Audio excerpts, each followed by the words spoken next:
warahmatullahi wabarakatuh. Salam sejahtera. Perkenalkan, saya Mariana Fitri Rahmawati. Saat ini saya sebagai dosen program studi agribisnis Fakultas Pertanian Universitas Wisnuwardana Malang.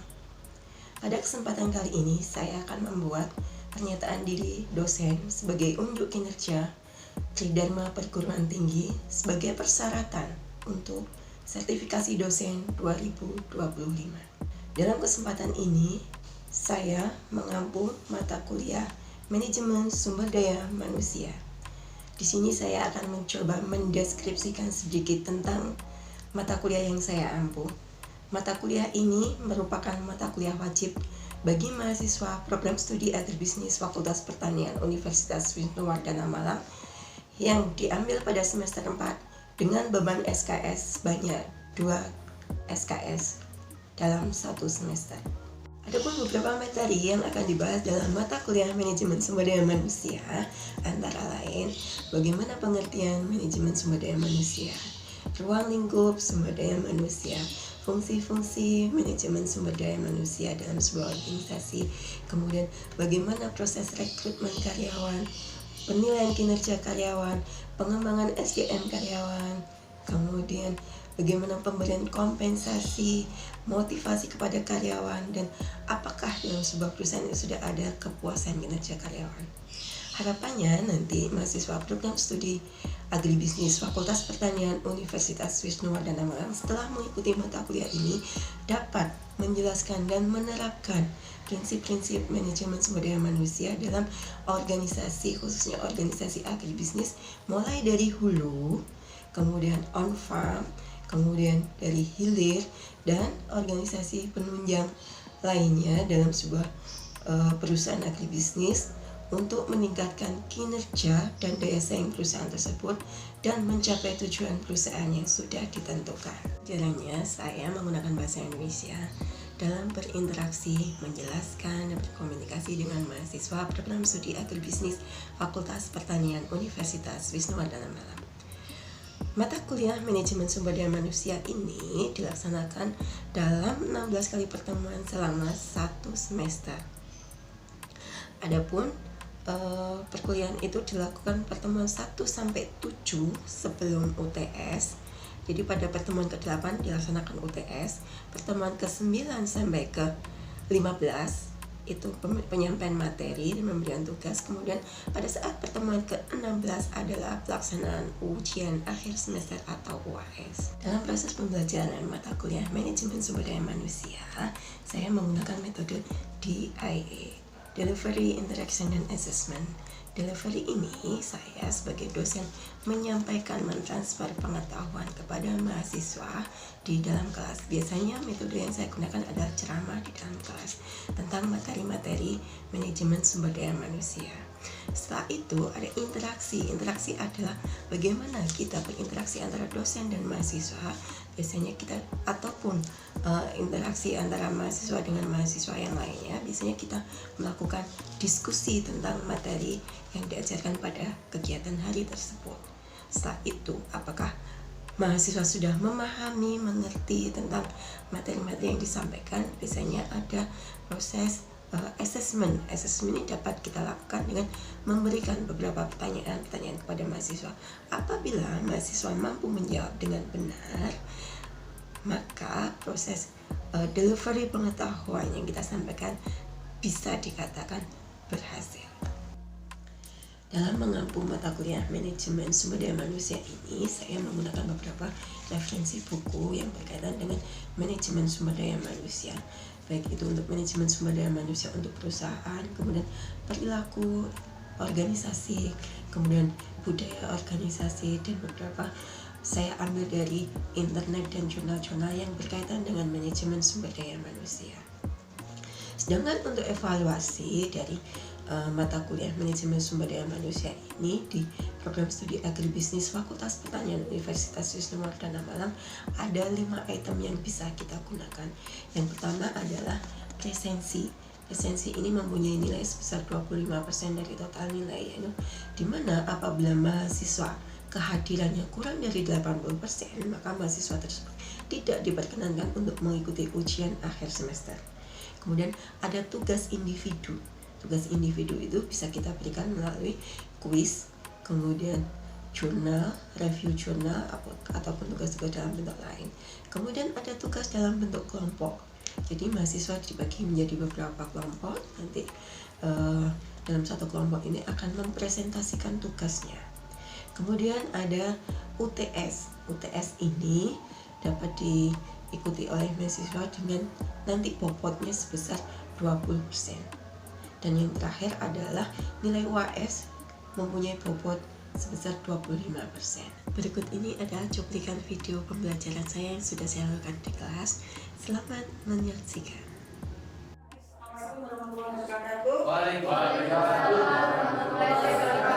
Selamat siang. Semangat ya. Hari ini ada kuliah berapa? Tiga. Sudah istirahat kan? Sudah. Ini jam-jam ngantuk ya. Kita santai aja ya. Minggu ini kita akan membahas tentang rekrutmen dan seleksi. Nama kuliah kita manajemen sumber daya manusia. Ada yang tahu apa yang dimaksud dengan rekrutmen? Apa? Mencari. Terus? Kalau seleksi memilih. Apa? Kalau seleksi memilih. Kalau seleksi memilih. Ya. Ini kan berkaitan dengan rekrutmen karyawan. Tapi apa? Mencari karyawan dari sebuah perusahaan itu biasanya memang ada rekrutmen karyawan. Nah itu pasti sudah, kenapa perusahaan itu melakukan, dia sudah melalui analisis kebutuhan karyawan seperti itu. Nah, ini pengertian dari proses menemukan dan menarik para pelamar yang memenuhi syarat untuk dipekerjakan. Kemudian ada proses rekrutmen dimulai dari perencanaan para pelamar dan diakhiri dengan masuknya surat lamaran dari para pelamar. Hasil proses rekrutmen adalah sekumpulan pelamar yang siap untuk diseleksi. Tadi kan rekrutmen adalah mencari karyawannya, mencari karyawan untuk menempati posisi pekerjaan tersebut. Nah, berarti kan ada beberapa metode yang digunakan. Nah, dengan rekrutmen internal dan eksternal. Pernah? Kalau rekrutmen internal apa? Siapa? Ayo. Siapa? Internal itu proses kerja karyawan yang melalui jabatan perusahaan. Terus ada lagi? Ya. Terus Rekrutmen internal adalah proses mencari dan memilih kandidat dari dalam organisasi sendiri untuk mengisi posisi yang kosong. jadi kalau rekrutmen internal itu berarti kita memilih karyawan untuk menempati posisi tertentu itu dari karyawan yang sudah dimiliki oleh perusahaan. Nah, itu ada beberapa kualifikasi yang ditentukan dari perusahaan. Saya memang dia menunjukkan kinerja yang bagus, punya prestasi gitu biasanya kan. Internal itu ada kayak rotasi jabatan ya, kan kita mengenal ada rotasi jabatan. Kemudian kalau mengenal jabatan ada promosi dan ada kemudian jabatan ya. Promosi berarti dari yang rendah menjadi tinggi. Kalau promosi itu berarti yang tinggi. Itu kan semuanya dipengaruhi oleh adanya promosi dan promosi kerja dipengaruhi oleh kinerja. Kalau ini rekrutmen eksternal, Kalau apa? ya, kalau rekrutmen eksternal itu merekrut orang baru yang belum pernah masuk ke perusahaan itu. Ya. Terus ada lagi? Ya, biasanya rekrutmen eksternal itu adalah mencari karyawan yang berasal dari luar perusahaan. Biasanya bisa juga rekrutmen eksternal itu ada kita mengambil dari fresh graduate ya, biasanya yang baru lulus itu. Tapi tidak semua kalau rekrutmen eksternal itu merupakan orang-orang yang lulus ya. Tapi ada juga yang mereka sudah punya pengalaman kadang-kadang dalam dunia kerja itu kan kita tidak selalu puas dengan pekerjaan kita. Bagi kalau masih muda itu biasanya punya keinginan untuk mencoba hal yang baru dengan sebelumnya. Jadi mereka kalau di sini kira-kira saya tidak puas dengan kerjaan, mungkin dipengaruhi oleh hubungannya dengan kerjanya, seperti itu biasanya mereka ingin mencari pekerjaan yang baru, dia mengajukan lamaran lagi ke perusahaan-perusahaan.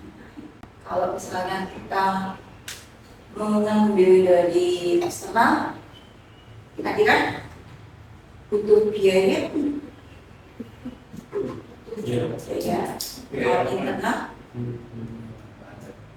Kalau internal kan sebenarnya sama-sama butuh, cuma biaya yang kalau eksternal besar ya, kan mereka karyawan baru ya, sering membutuhkan karyawan baru, berarti kan nanti butuh training dulu kan, itu kan merupakan suatu habis yang tapi kalau rekrutmen internal karena mereka sudah tahu apa kondisi perusahaannya, kemudian kerjaannya seperti apa, itu lebih murah dan waktunya lebih cepat. Karena sudah tahu nih kinerja karyawan tersebut seperti apa, jadi lebih cepat untuk menempatkan pada posisi yang baru. Ini ya, sumber dan metode rekrutmen internal. Ada promosi, transfer, kemudian penarikan kembali. Promosi berarti kita dipromosikan pada jabatan yang baru. Kemudian transfer itu bisa antar bagian, ya. Jadi posisinya sejajar. Jadi kita awalnya di bagian fungsi, kemudian bisa dipindah ke bagian pemasangan. Kemudian penarikan kembali. Penarikan kembali itu tidak.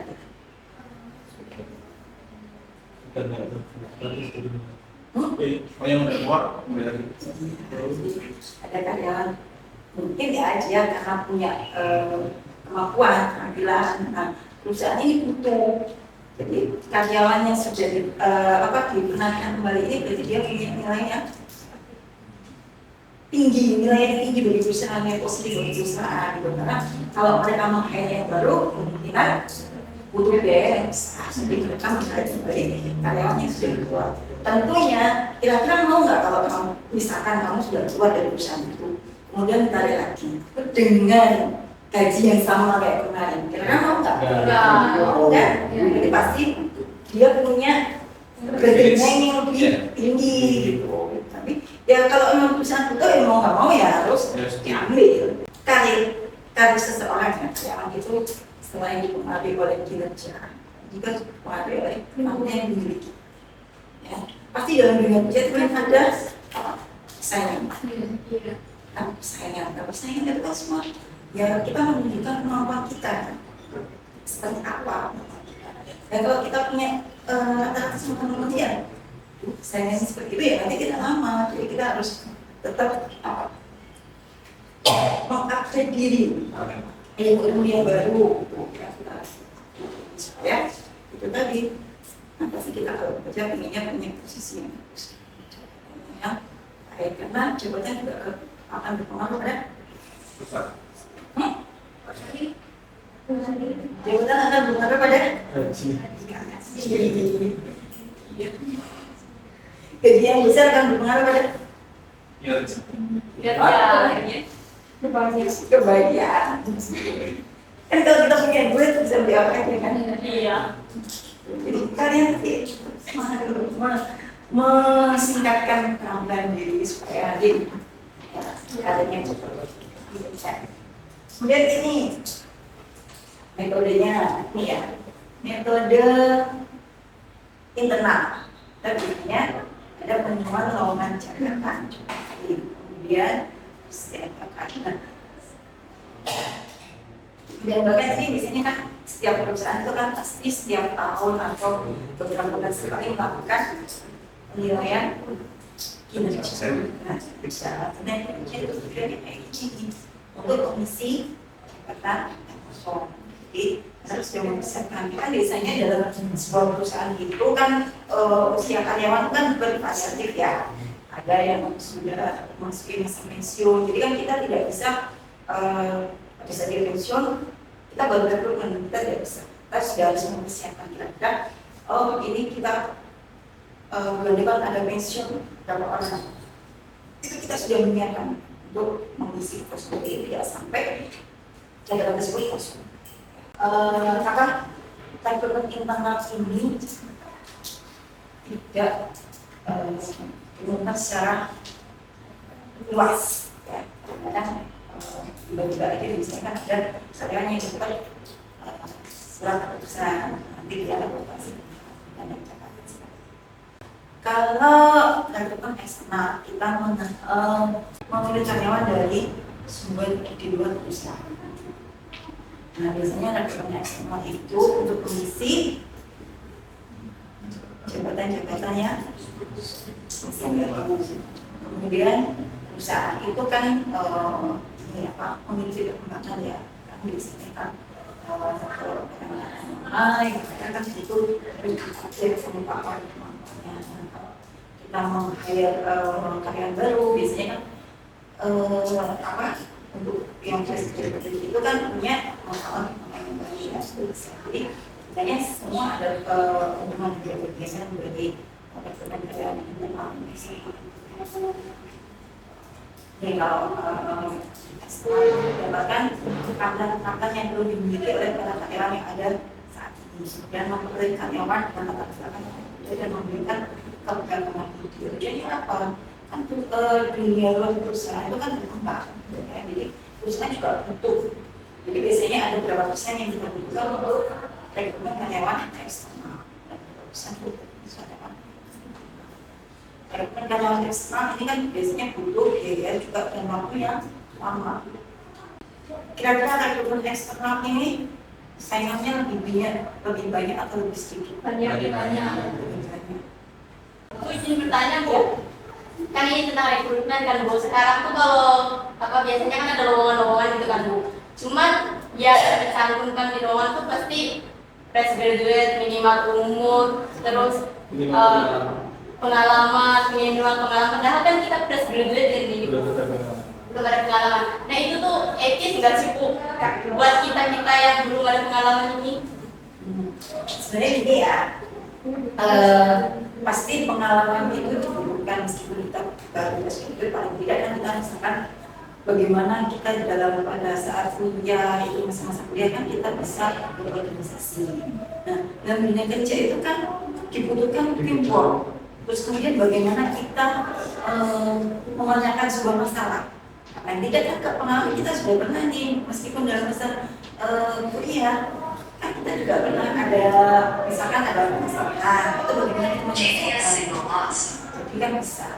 Jadi pengalaman ya kita bukan hanya bisa mama saya bisa menyelesaikan masalah seperti bisa kerja teamwork itu kan sudah sebuah pengalaman. Jadi makanya pada saat kalian masih masa-masa kuliah pengalaman itu dibutuhkan. Kalian bisa berorganisasi, kemudian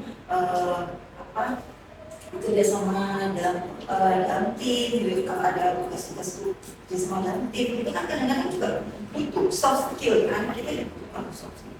Berarti kalau ini misalnya kita bikin CV gitu kan Bu, berarti meskipun kita bekerja sebelumnya, berarti kayak pengalaman organisasi, pengalaman itu kita bisa cantumkan.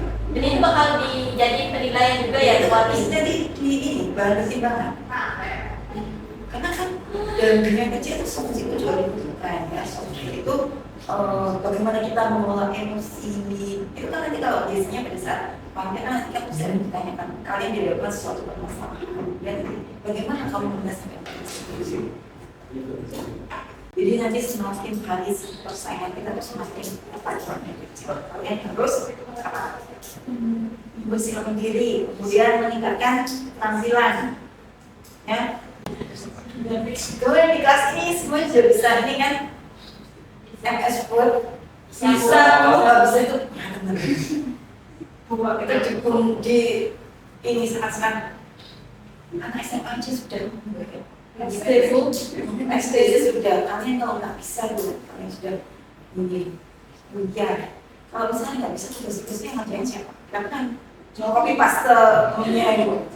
Kalau misalnya ya bikin ayam harus sudah memisahkan diri, bagaimana nanti menghadapi pesaingnya, penambah pengetahuan keterampilan itu pasti selalu ya. Karena teknologi juga selalu berkembang, jadi kita bisa. Nih metode rekrutmen eksternal. Biasanya pertama mengirimkan ya, mungkin ada iklan, mungkin ada akhir dari kerja, asosiasi profesi, internet, jadi akuisisi, itu nanti yang menjadi yang adalah rekrutmen internasional. Karena sekarang bagian tenaga kerja asing yang sudah masuk ke Indonesia itu menjadi saing kalian dalam mendapatkan makanya apa saya menyarankan kalian untuk belajar bahasa sini nanti saingnya tidak ini dari teman-teman yang Indonesia aja dari dan kalau misalkan kalian bisa bahasa asing kalian bisa sekarang kan ada itulah asisten kita bisa jadi mana aja dan sekarang juga ada metode online ya. Jadi mungkin rekrutmen internal eksternal itu online. Sekarang ada metode online. Sekarang sepertinya semua orang sudah banyak yang menggunakan rekrutmen online seperti biasanya kayak dinas-dinas itu mereka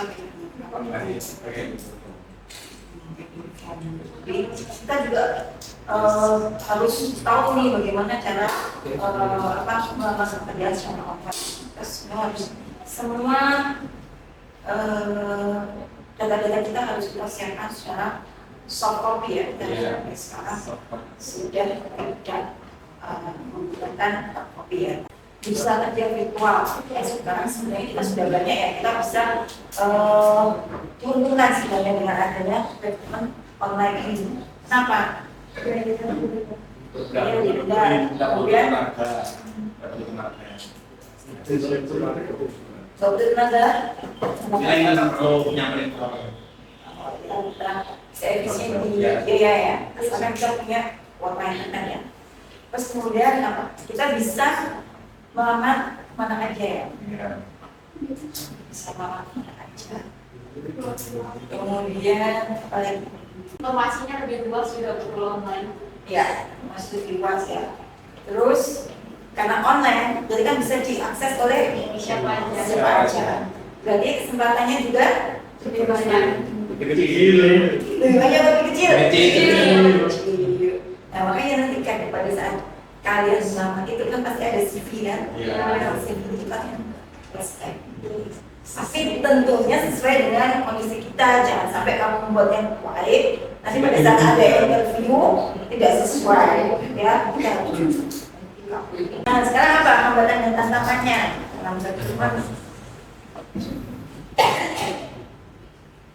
Yang pasti ya. Syarat administrasi apa? Banyak yang tidak memenuhi. Persyaratannya yang di luar akal. Apa luar akal?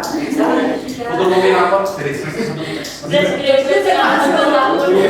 Masa aja? dulu saya gitu. Iya. Kalau maksimalnya itu umur 23. Apa Sekarang itu kan malah nggak ada maksimal umur. banyak Bu. Terus pengalamannya 7 tahun, 5 tahun. Harus selesai ini. Ya, tapi kalau kalian memang perusahaan itu membutuhkan fresh graduate, jadi kan memang ada perusahaan-perusahaan yang memang butuh pengalaman, tapi ada Yang kan yang persyaratannya mudah itu terkadang gajinya ini kerjanya banyak. Iya. Ya, makanya kamu jadikan pengalaman pada saat masih kuliah. Sudah. Terus kalau kamu sudah punya pengalaman pasti nanti pengalamannya dari saudaranya. Orang dalam. nggak bisa sendiri orang dalam itu nggak bisa orang dalam itu kalau memang dia punya kemampuannya benar-benar memenuhi standar ya bisa. Kalau nanti kasihan juga kamu udah masuk di sana nanti itu jadi bahan pembicaraan. Pembicaraan yang lain, pembicaraan yang lain. Dan biasanya itu biaya lebih murah ya, kemudian saingan ya kita ini. Kemudian ada karyawan tidak tetap, karyawan waktu. Kemudian organisasi pembeli kerja profesional, perusahaan yang menyewakan karyawan seperti perusahaan-perusahaan lainnya. Kemudian yang paling banyak itu biasanya kerja lembur. Kerja lembur ini sebenarnya ya, kalau di perusahaan-perusahaan besar ini menguntungkan karyawan. Gajinya kan lebih besar, gajinya kan lebih kecil kan. Iya. Itu justru banyak itu karyawan-karyawan yang mencari kerja lemburan. Iya. Lumayan itu kalau kita kerja lembur. Apalagi kalau misalkan tuh yang kita belum ini ya masih kita sendiri biasanya daripada ngopi kita mending kerja dapat duit ya sekali aja ngopi kalau tiap hari kan bahaya ya bisa